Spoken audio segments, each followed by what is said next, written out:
J.M. Another story from the memoirs of Sherlock Holmes. Chapter 3. The Second Interview. What do you think it is to live? The second encounter with the professor took place in the university's social lounge. It was a space utilized by Oxford professors during breaks between lectures, devoid of any student presence.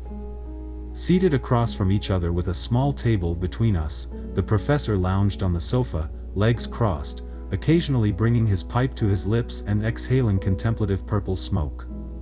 On the other hand, I perched at the edge of the sofa, with the tea untouched that Miss Fulbright had graciously provided. Do you believe there is meaning in living? To my response, or lack thereof, to this philosophical inquiry, the professor pressed further. Is there truly a reason for you and me to be alive?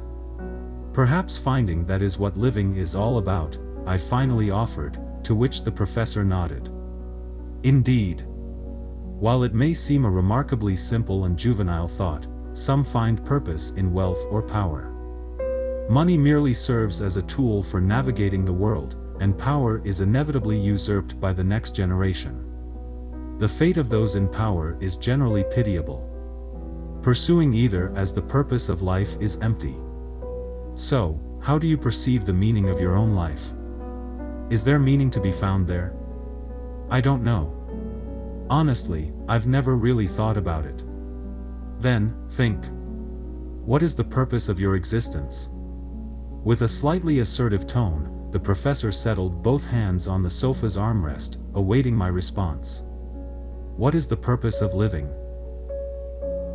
No matter how much one contemplates, isn't that an unanswerable question? However, this is merely part of an examination. The professor isn't seeking an answer, he's testing how I respond. To live is to seek happiness, I declared. In response to my answer, the professor nodded as if somewhat satisfied. Now, tell me, are you happy? When questioned, I reflected on my life.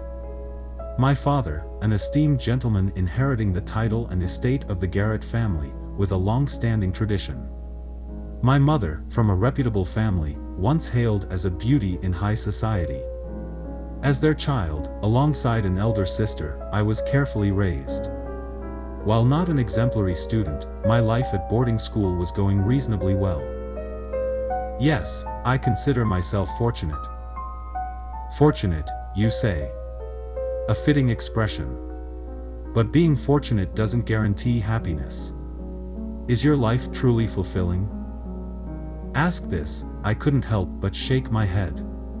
Upon introspection, I recognized many aspects where I fell short. Yet, is there anyone whose life is entirely fulfilled?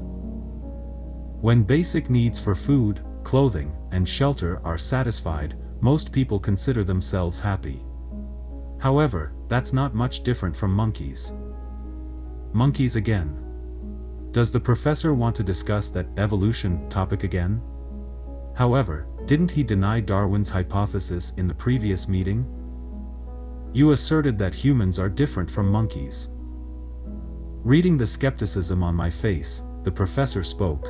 If basic needs are met, humans develop new desires.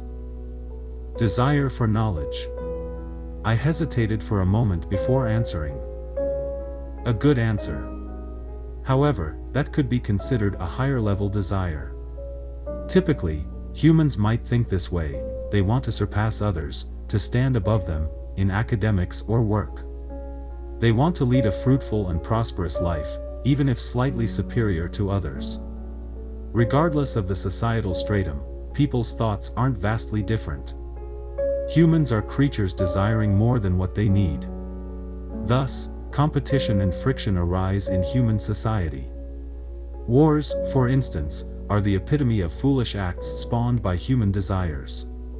From this perspective, animal societies are more self-contained and balanced. They don't crave more than what they need. That's the decisive difference between humans and animals. Are you suggesting that, from a societal perspective, animals are superior to humans? You're unexpectedly cynical, the professor chuckled. It may seem that way at first, but if humans are a special creation of God, there should be something beyond that. Humans can become more noble creatures, don't you think? Noble. Do you mean having honor and pride? Honor. For instance, being remembered in history is considered significant honor, but it's a result and merely an external evaluation. It's not something you can seek and obtain. Honor is not something to pursue. That is indeed true. The moment the desire to pursue it arises, honor loses its value. However, the heart that values it can give rise to pride, can't it? Then, living with pride becomes the purpose of life? I believe so. Young, aren't you? The professor stared at me with a gaze mingling admiration and disdain. Life is not so simple. Having pride is a way of living, but it cannot be the purpose of life.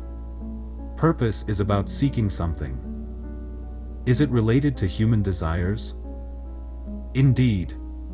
It's an advanced desire unique to humans. Observing my contemplation, the professor slowly rose. He then tapped the ash from his pipe into the ashtray, refilled the tobacco with practiced hands, struck a match, and relit the pipe. As you mentioned earlier, settling back into the sofa, the professor began again. Humans have a desire for knowledge and inquiry. Now, why do humans seek knowledge? Why do they explore truth? If we assume the correctness of biblical descriptions, it could be reaching for the forbidden fruit.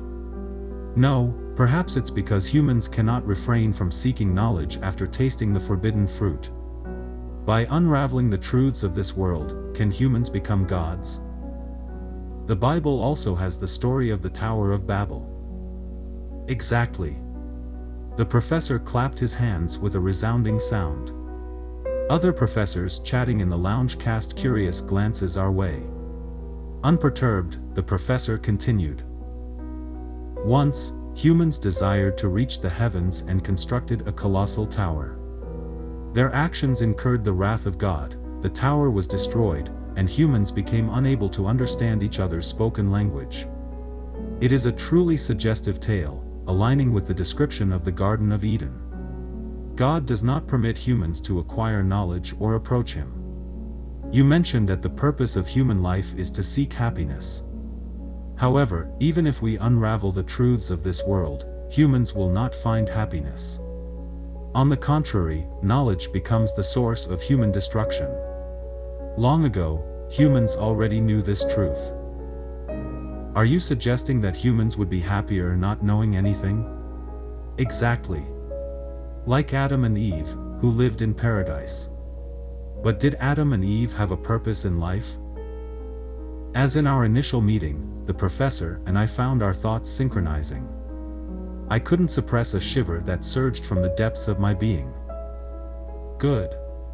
You have the qualities of a philosopher, the professor said as his usually emotionless face flushed. It became apparent that the sensations I was experiencing were conveyed to the professor. Perhaps, our mentor-student relationship had already begun at that moment. As for Adam and Eve, the professor continued, they had no purpose. They were content. But if not knowing anything brings happiness, wouldn't humans be just like other animals? Exactly. Humans became humans only after being expelled from paradise. And if eating the forbidden fruit, in other words, the fruit of wisdom, is considered the original sin of humans, then that sin is the sole element that distinguishes humans from other animals.